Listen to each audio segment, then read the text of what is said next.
Sí, pero nosotros también, o sea, a mí echábame la bronca el profe por decir estoy una faltosada, y el profe empezaba a reñirme, a regularizarme y tal, y todo lo que se moría de risa, ¿no? Pero cuando estaba otro allí, yo reíame también, del que estaba allí. Y por la calle entre los amigos igual, cuando falábamos nosotros no nos dábamos cuenta, pero yo, por ejemplo, tenía un amigo de Campomanes, Manolín, que falaba asturiano a la perfección, y además sabía ese mogollón de monólogos, mogollón de partirse de risa, y ahí empezaba a asociar yo el asturiano a la coña, como que el asturiano era muy bueno para el cachondeo, para la coña, ¿no?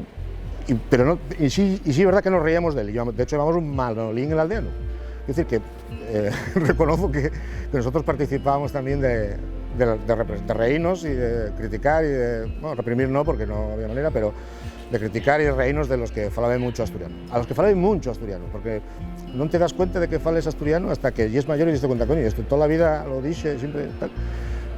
Pero claro, los que yo falaban bien, o los que sabían, es como este rapaz que recitaba monólogos en asturiano, sí nos reíamos de él, sí, como en clase, cuando metía la pata a uno porque decía esto ya la hipotenusa, jaja, y venga, que pegue. Los guajes somos muy malos. Esto...